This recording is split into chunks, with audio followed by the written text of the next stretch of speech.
Assalamualaikum warahmatullahi wabarakatuh. Saudaraku, mari kita memuji Allah dengan sepenuh hati kita, mengucapkan alhamdulillahi rabbil alamin. Allah yang memberikan nikmat yang banyak kepada kita. Kita berdoa kepada Allah agar nikmat yang Allah berikan kepada kita bisa selalu mendekatkan diri kita dengannya. Mudah-mudahan nikmat yang Allah berikan kepada kita bisa selalu kita syukuri. Amin ya rabbal alamin. Salawat dan salam untuk Nabi kita, Nabi Muhammad sallallahu alaihi wasallam. Allahumma salli ala Muhammad wa ala ali Muhammad. Saudaraku, kita sebagai seorang penuntut ilmu yang haus dengan ilmu, maka kita harus menjauhkan diri kita dari perbuatan dosa dan maksiat dengan bertakwa kepada Allah. Karena ini adalah sarana yang terbesar untuk kita mendapatkan ilmu yang bermanfaat.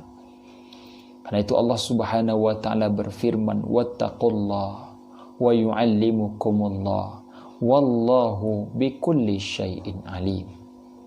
Dan bertakwalah kepada Allah, Allah yang akan memberikan pengajaran kepadamu, dan Allah yang maha mengetahui atas segala sesuatu. Saudaraku, ayat ini menjelaskan bahwa orang-orang yang bertakwa kepada Allah, orang yang takut kepada Allah, maka Allah akan memberikan kepadanya ilmu yang bermanfaat sehingga bisa membedakan mana yang hak dan mana yang batil. Karena itulah Ibnu Mas'ud radhiyallahu anhu mengatakan, sesungguhnya aku mengetahui bahwa seseorang lupa terhadap ilmunya disebabkan perbuatan dosa dan maksiat yang dia lakukan. Ibnu Qayyim al-Jauziyah rahimahullah juga menjelaskan bahwa dosa dan maksiat menghalangi kita untuk mendapatkan ilmu. Saudaraku, kita sebagai seorang penuntut ilmu harus menjauhkan diri kita dari perbuatan dosa dan maksiat. Baik dosa kita kepada orang tua, kepada sesama kita, dosa riba, dosa mulut, harus kita menjauhkan itu semua. Agar apa? Agar kita mudah untuk mendapatkan ilmu. Hari ini yang sangat sulit kita jaga adalah lisan kita. Karena itu Ibnu Qayyim al-Jauziyah rahimahullah mengatakan, aku sangat heran kepada seseorang yang mudah meninggalkan judi, yang mudah meninggalkan zina, yang mudah meninggalkan dosa-dosa yang lain, tapi begitu sulit baginya untuk menjaga lisannya, sehingga lisannya ini mencampakkan dirinya ke dalam neraka.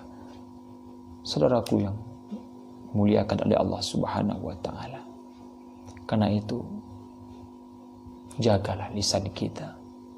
Bagaimana lisan ini bisa selalu berkata dengan perkataan yang benar. Lisan ini keluarnya yang selalu hikmah-hikmah, yang selalu bermakna. Saudaraku, Imam Syafi'i rahimahullah adalah seorang ulama yang cerdas. Beliau sudah hafal Al-Quran sebelum beliau berumur 10 tahun. Di waktu mudanya beliau juga sudah hafal kitab Muwatta karangan Imam Malik rahimahullah.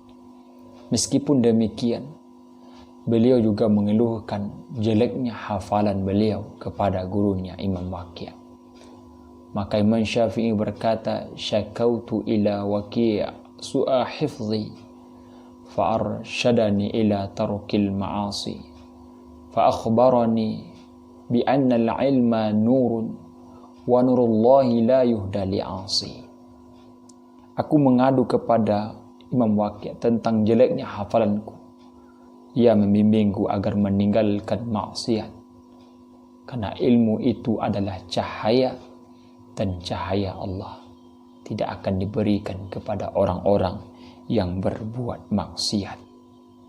Saudaraku yang dimuliakan oleh Allah, Imam Malik rahimahullah, guru Imam Syafi'i, memberikan nasihat kepada Imam Syafi'i, sesungguhnya aku melihat bahwa Allah telah memberikan cahaya kepada hatimu, maka janganlah engkau padamkan cahaya itu dengan berbuat dosa dan maksiat.